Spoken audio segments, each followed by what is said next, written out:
तो पिछले लेक्चर में जो हमने एग्जाम्पल देखे थे असाइनमेंट में, मैंने आपको असाइनमेंट दिया था, तो उसके आंसर अब हम देखेंगे कि क्या हो सकते हैं। तो सबसे पहले ये जो एक नंबर का स्ट्रक्चर है, इसमें हमें आइडेंटिफाई करना है कि फंक्शनल ग्रुप कौन सा है। तो इसमें फंक्शनल ग्रुप आपको कौन सा दिख रहा है? Aldehyde functional group, COH। तो ये अल्डिहाइड फंक्शनल ग्रुप है। तो अभी अल्डिहाइड के लिए मैंने आपको बताया, अगर मेन फंक्शनल ग्रुप की तरह ये काम करता है तो आपको इसका सफिक्स लिखना है AL, अल, इसको हम लिखते हैं। उसके बाद नंबरिंग हुए, जैसे IUPAC के रूल के हिसाब से start from that carbon which is connected with functional group. तो एक कार्बन से हमने नंबरिंग स्टार्ट कर ली। 4 कार्बन हमारे पास प्रेजेंट है। 4 कार्बन के लिए हम लिखते हैं, रूट वर्ड है हमारा ब्यूट। फिर प्राइमरी सफिक्स है हमारा, इसमें एक भी डबल बॉन्ड नहीं है। मैं फिर से आपको बता रहा हूँ कि ये जो डबल बॉन्ड है ये फंक्शनल ग्रुप में है, कार्बन और ऑक्सीजन में। हमारे हाइड्रोकार्बन चेन में डबल बॉन्ड नहीं होना चाहिए। तो अभी ये जो हाइड्रोकार्बन चेन है इसमें डबल बॉन्ड प्रेजेंट नहीं है। तो इसमें डबल बॉन्ड या ट्रिपल बॉन्ड प्रेजेंट नहीं है, ये सब सिंगल बॉन्ड है। तो इसलिए हम इसको प्राइमरी सफिक्स कहते हैं N।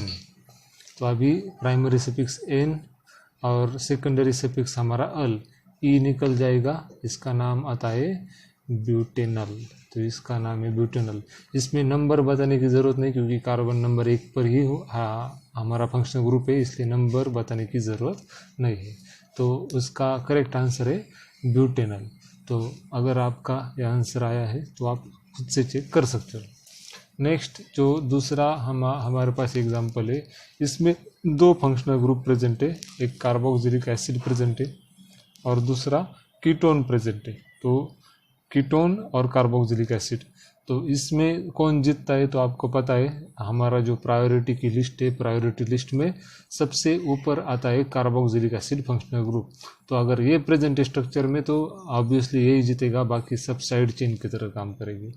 तो अभी ये जीत गया, तो इससे नंबरिंग स्टार्ट होगी 1 2 3 4 5 6।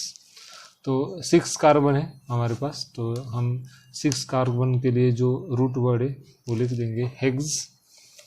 और उसके बाद एक भी इसमें डबल बॉन्ड नहीं है, हाइड्रोकार्बन चेन में डबल बॉन्ड नहीं है, इसलिए N।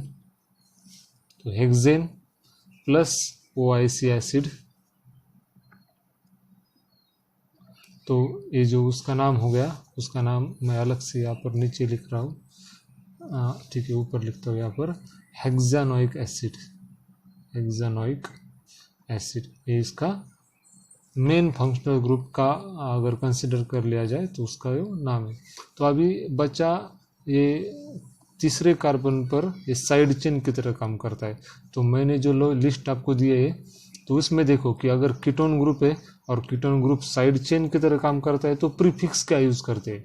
तो कुछ लोगों ने मुझे भेजा है, इसका सॉल्व करके भेजा है, तो उन्होंने इसमें कीटो लिखा है। तो कीटो नहीं लिखना है इसको, तो इसको ऑक्सो, कीटो भी लिख सकते हो, लेकिन इसका जो करेक्ट प्रिसाइज है वो है ऑक्सो।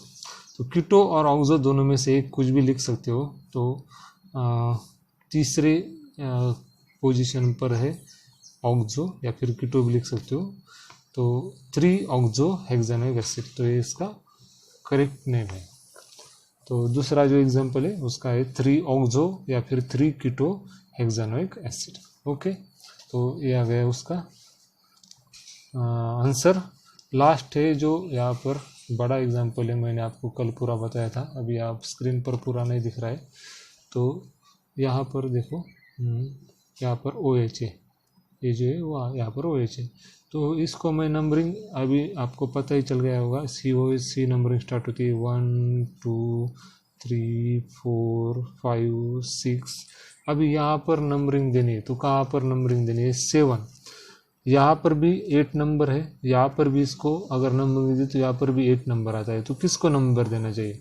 तो अभी अगर सिर्फ हम इसको नंबर देते हैं तो ये साइड चेन वाला कार्बन है वो कवर नहीं होता है। लेकिन अगर हम इसको नंबर देते हैं तो ये साइड चेन भी कवर हो जाती है। ये जो साइड चेन या सब्स्टिट्यूएंट है इसको हम प्रिसाइजली करेक्टली क्या कहते हैं, सब्स्टिट्यूएंट। तो ये सब्स्टिट्यूएंट भी कवर होता है, तो इसलिए हम इसी कार्बन को नंबर देंगे, इसको नंबर नहीं देंगे। तो 8 कार्बन है, 8 कार्बन के लिए हमारे पास है ऑक्टेन और एसिड है, इसलिए ऑक्टेनोइक एसिड। तो ऑक्टेनोइक एसिड और 1 नंबर कार्बन पे ही एसिड प्रेजेंट है, इसलिए नंबर एसिड का नंबर देने की ज़रूरत नहीं। सिर्फ अभी हमें क्या देना है, अलग अलग जो सब्स्टिट्यूएंट है उनको नाम देने। तो सबसे पहले उनके जगह पर ही नाम दे दो। ब्रोमो, ये जो है यहाँ पर 7 कार्बन पे अटैच है, तो ये मिथाइल ग्रुप है, ये भी साइड चेन है, मिथाइल। ऑक्सो, साइनो, हाइड्रोक्सी और लास्ट है यहाँ पर अमाइनो। तो इतने सारे सब्स्टिट्यूएंट हमारे पास मौजूद है। तो इतने सारे सब्स्टिट्यूएंट है, तो अभी हमें क्या करना है, इनके अल्फ़ाबेटिकल ऑर्डर से इनकी नंबरिंग देनी। तो सबसे पहले आता है अमाइनो, तो सबसे पहले हमारा जो नाम है वो स्टार्ट होगा 3 अमाइनो, कॉमा, हर एक सब्स्टिट्यूएंट का जब हम नाम देते हैं तो उसके बाद हमें कॉमा देना है, तो अमाइनो। उसके बाद देखो ए के बाद क्या आता है, बी आता है, ब्रोमो। तो 7 या फिर 8 ब्रोमो। उसके बाद क्या आता है, 8 ब्रोमो के बाद क्या दिख रहा है आपको यहाँ पर, ए कट गया, ए कट गया, बी कट गया, सी। ओके, सी वाले 2 तो नहीं, यहाँ पर कोई नहीं है, तो यहाँ पर साइनो। सी के लिए कौन है, कौन से कार्बन पर है, 5 cyano. Okay, 3 amino, 8 bromo, 5 cyano. Then C के बाद अभी हमारे पास 3 बाकी, अभी MOH। तो ABCDEFGH, तो पहले ये चाहता है, तो 4 हाइड्रोक्सी,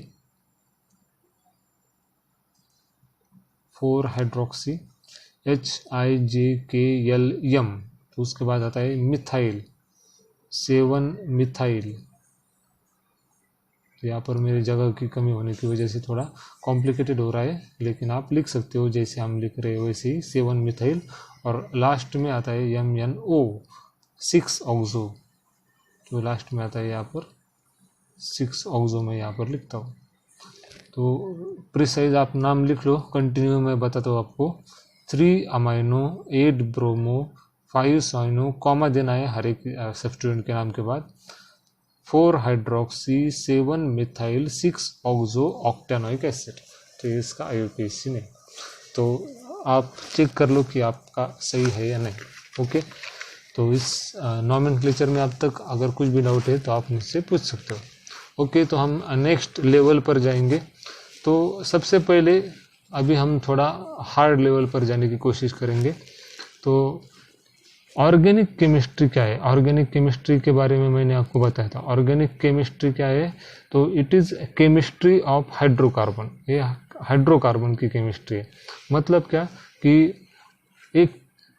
एक सेपरेट ब्रांच दी है कार्बन के लिए। तो ऐसा क्यों किया है, क्योंकि कार्बन के पास कुछ इम्पोर्टेंट प्रॉपर्टीज़ है, और कार्बन के जो कंपाउंड है वो n नंबर ऑफ, मतलब बहुत सारे मिलियंस ऑफ कंपाउंड्स आपको मिलेंगे।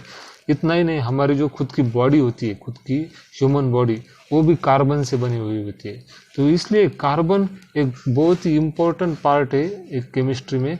इसलिए कार्बन की एक अलग से ब्रांच बनाई, कार्बन कंटेनिंग कंपाउंड की एक अलग से ब्रांच बनाई, और उस ब्रांच का नाम दे दिया ऑर्गेनिक केमिस्ट्री, या फिर उसमें जो भी कंपाउंड आते हैं उनको हम कहते हैं ऑर्गेनिक कंपाउंड्स। ओके, तो कार्बन इतना इम्पोर्टेंट क्यों है, या फिर कार्बन इतने सारे कंपाउंड क्यों बनाता है, तो आपने सुना होगा उसके पास एक प्रॉपर्टी है जिसको हम कहते हैं कैटेनेशन प्रॉपर्टी।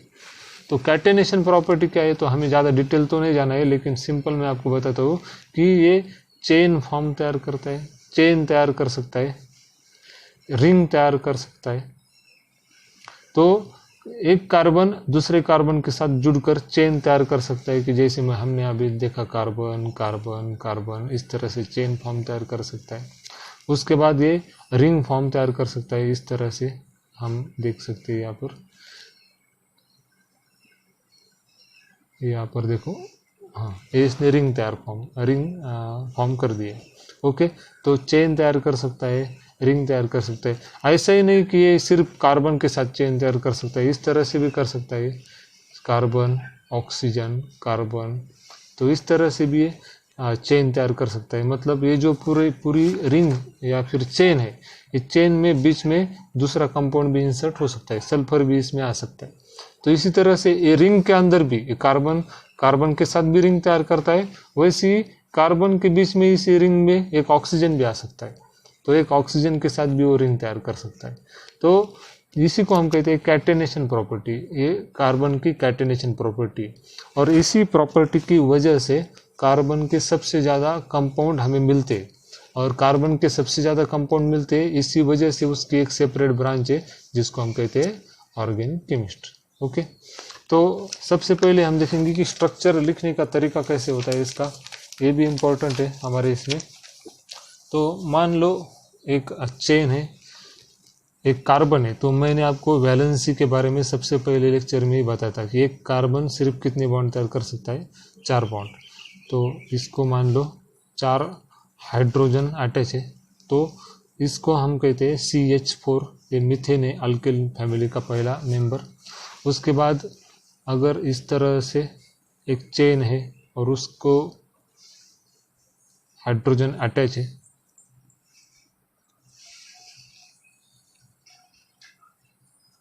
तो इसको हम सिंपल इस तरह से लिख सकते हैं। मैं आपको बता रहा हूँ कि कन्वर्ट शॉर्ट में कैसे लिखना है। ओके, तो शॉर्ट में लिखने के लिए हम इसको इस तरह से लिखते हैं, CH3 CH2 CH3, इस तरह से लिख सकते हैं। इसका मतलब भी यही है, कार्बन को कितने अटैच है, हाइड्रोजन 1 2 3, इसलिए CH3। तो CH3 आपको क्या बताता है, कार्बन को 3 हाइड्रोजन अटैच होते हैं।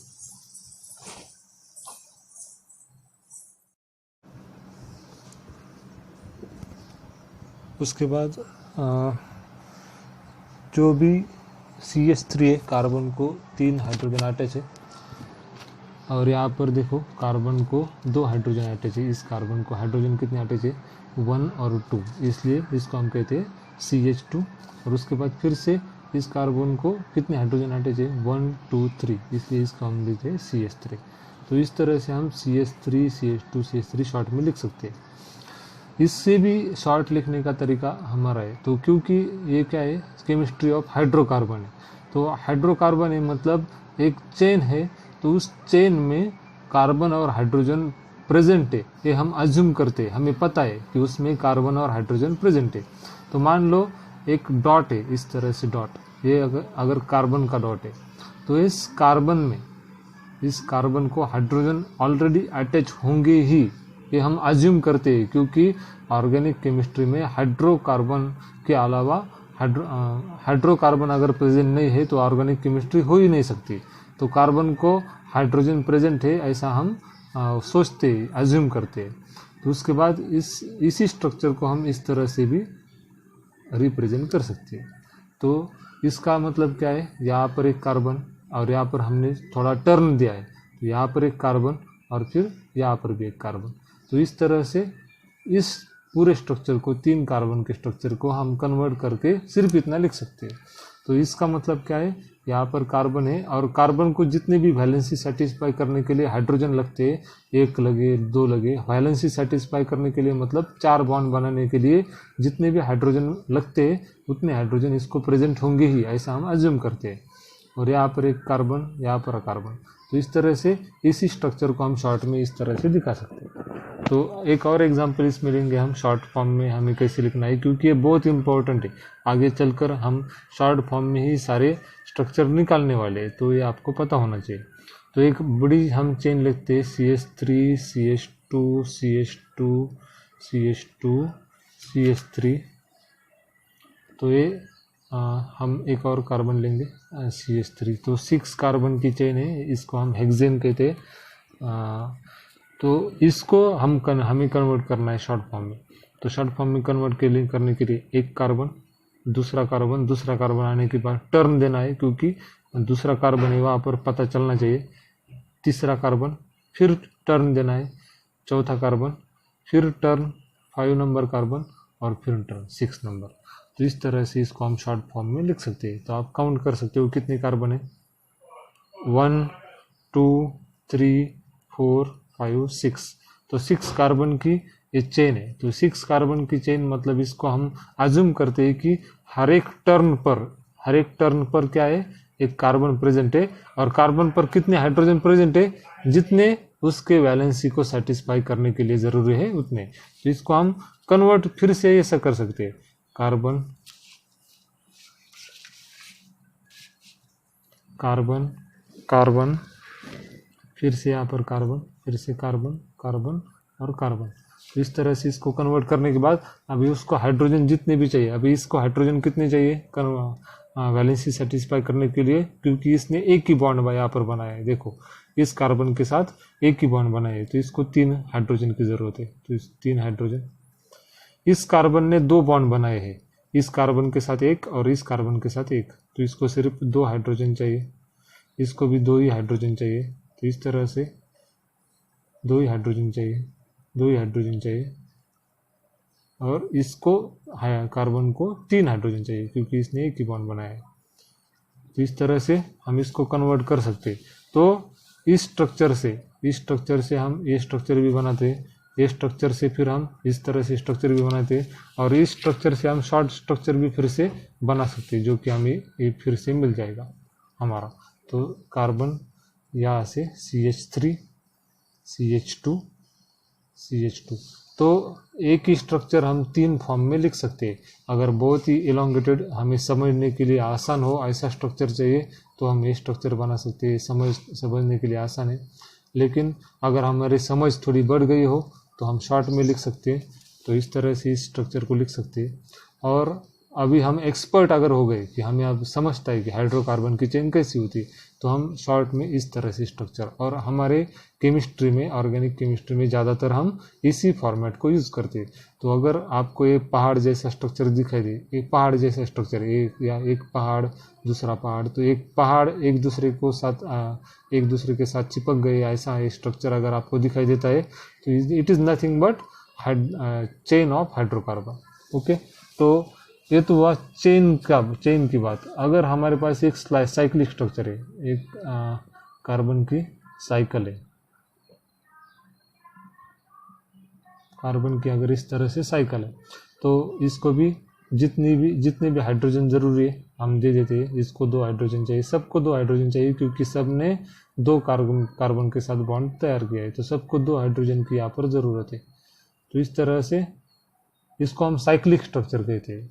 तो कार्बन साइक्लिक स्ट्रक्चर, साइकिल भी बनाता है, ओके, एक राउंड स्ट्रक्चर भी बनाता है। तो ये तो हुआ इलेबोरेटेड स्ट्रक्चर। ओके, तो इसको हम कहते हैं साइक्लोहेक्सेन। तो हमने जो पहला एग्जांपल देखा वो हेक्सेन का था, वही हेक्सेन अभी साइक्लिक फॉर्म में प्रेजेंट है, इसलिए हम उसको कहते हैं साइक्लोहेक्सेन। तो साइक्लोहेक्सेन को भी हम शॉर्ट में लिख सकते हैं। किस तरह से, देखो इस CH यहाँ पर एक कार्बन है, 2 हाइड्रोजन है, तो इसको हम CH2 लिख सकते हैं। CH2 को फिर CH2 अटैच है, फिर उसको CH2 अटैच है, फिर उसको CH2 अटैच है, फिर उसको CH2 अटैच है, CH2 और CH2। तो इस तरह से साइक्लिक स्ट्रक्चर हम शॉर्ट फॉर्म में लिख सकते हैं। ओके, तो इसको भी हम 3 फॉर्म में लिख सकते हैं। तो ये जो हमारा स्ट्रक्चर है इसको हमने शॉर्ट फॉर्म में कन्वर्ट कर दिया CH2 में, ये भी साइक्लोहेक्सेन है। और इसको भी अभी हमें कंसिडर करना है कि सबका हाइड्रोकार्बन ही एक दूसरे के साथ अटैच है, तो दिखाने की जरूरत नहीं, सिंपली हम क्या कर सकते हैं, इस तरह से हम दिखा सकते हैं। ओके, तो ये शॉर्टेस्ट फॉर्म है, सबसे शॉर्ट फॉर्म ऑफ साइक्लोहेक्सेन। तो इसको भी हम क्या कहेंगे, साइक्लोहेक्सेन ही कहेंगे। ओके, तो यहाँ पर आपको कुछ कार्बन नहीं दिख रहा है, कुछ हाइड्रोजन नहीं दिख रहा है, फिर भी आप बता सकते हो कि ये साइक्लोहेक्सेन है, क्योंकि हर एक टर्न पर क्या है, एक कार्बन प्रेजेंट है। एक टर्न होता है जब मुड़ता है, यहाँ पर जब भी एक मोड़ आता है तो हर एक मोड़ पर क्या है, एक कार्बन प्रेजेंट है। यहाँ पर एक कार्बन, यहाँ पर एक कार्बन, कार्बन कार्बन कार्बन, तो 6 कार्बन है। और 6 कार्बन को हाइड्रोजन कितने अटैच है, फिर से वही फार्मूला, जितने हाइड्रोजन उसकी वैलेंसी सेटिस्फाई करने के लिए जरूरी है उतने हाइड्रोजन वहाँ पर अटैच है। यहाँ पर देखो, यहाँ पर इस कार्बन की वैलेंसी सेटिस्फाई करने के लिए 2 हाइड्रोजन जरूरी है, 2 हाइड्रोजन इसको अटैच है। तो इस तरह से हाइड्रोकार्बन के स्ट्रक्चर हम इस तरह से दिखा सकते हैं। ओके, तो यहाँ पर भी मैं आपको एक असाइनमेंट देने वाला हूँ अभी। तो असाइनमेंट में जो भी स्ट्रक्चर मैं शॉर्ट फॉर्म में निकालता हूँ तो आपको लॉन्ग फॉर्म में वो निकाल के देखने हैं। तो देखो, मान लो ये स्ट्रक्चर है, तो इस स्ट्रक्चर को आपको क्या करना है, लॉन्ग फॉर्म में लिखना है। लॉन्ग फॉर्म में मतलब एक फॉर्म है, दूसरा फॉर्म निकालना है, दूसरा और तीसरा फॉर्म निकालना है। ओके, उसके बाद